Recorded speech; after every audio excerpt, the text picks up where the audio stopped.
The Jewish people will finally be vindicated, a vision that Ezekiel expresses so eloquently. This is the popular Jewish interpretation, pulling these verses out of context in Ezekiel. ArtScroll Siddur, published by Mesorah Publications.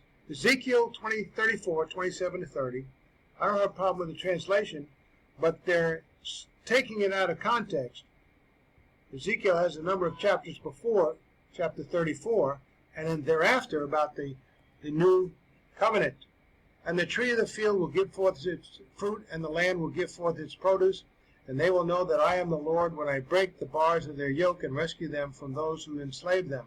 And they will no longer be a prey to the nations, and the beasts of the earth will not devour them, and they will dwell securely, with no one frightening them. And I shall establish for them a plantation for renown, and they will no longer be hidden because of the hunger in the land. And they will no longer bear the disgrace of the nations. And they will know that I, the Lord their God, am with them, and they are my people, the house of Israel, says the Lord God. Now the problem with that is, you're pulling it out of context. The passage in Ezekiel 34, 27 to 30 does not establish that the restoration of a generation of the people of Israel will be a vindication of their righteousness and faithfulness to the Lord throughout the centuries. It has already been established that Israel has an egregiously unfaithful history, indicating her incapacity to restore herself to godliness and thus vindicate herself. The problem, because this is obviously, and even in this passage, it indicates that God's going to restore and then take away the persecution of the nations toward Israel. Well, why didn't God do that in the first place if Israel was so faithful?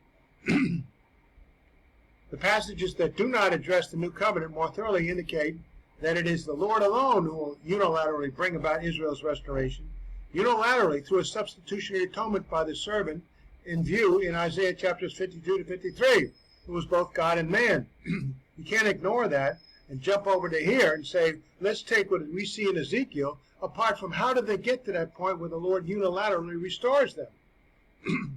She's not vindicating herself. The Lord is doing that unilaterally.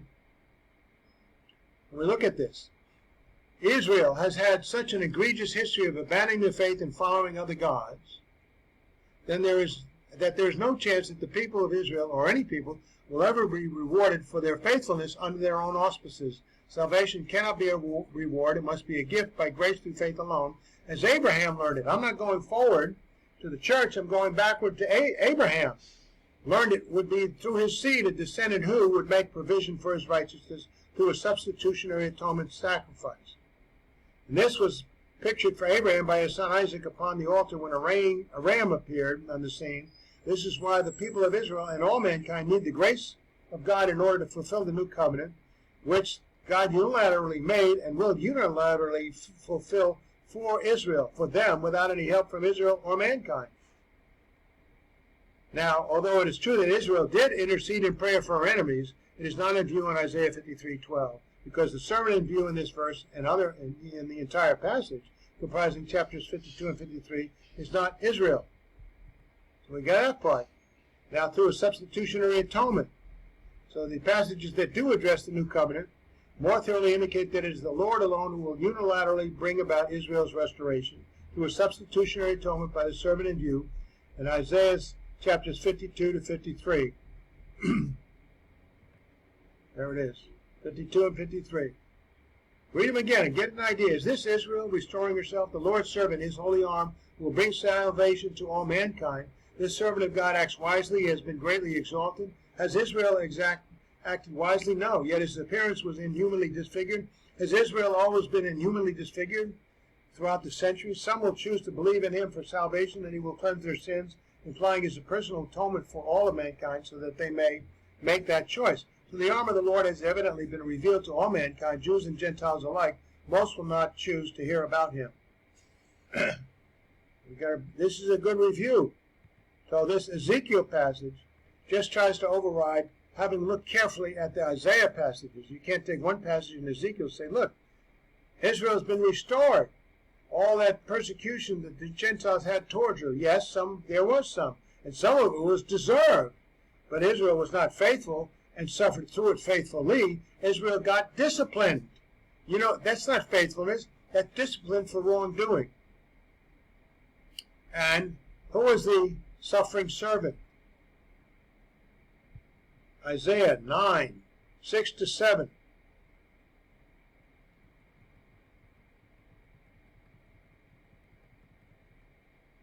For unto us, Israel, a child is born, unto us a son is given, and the government will be upon his shoulders. And his name will be called Wonderful Counselor, Mighty God, Everlasting Father, Prince of Peace, God and man. Of the increase of the government and peace there will be no end, upon the throne of David and over his kingdom, to order it and establish it with judgment and justice from that time forward, even forever. The zeal of the Lord of hosts will perform this. Unilaterally perform. God doesn't need your help. And Israel didn't work its way out by suffering under constant persecution because of the Gentiles. We've already seen that over and over and over. All right. So, here's how you combat the popular interpretation, the Jewish or elsewhere interpretation of the Bible. You go into it and do your homework ahead of time and be ready with an answer.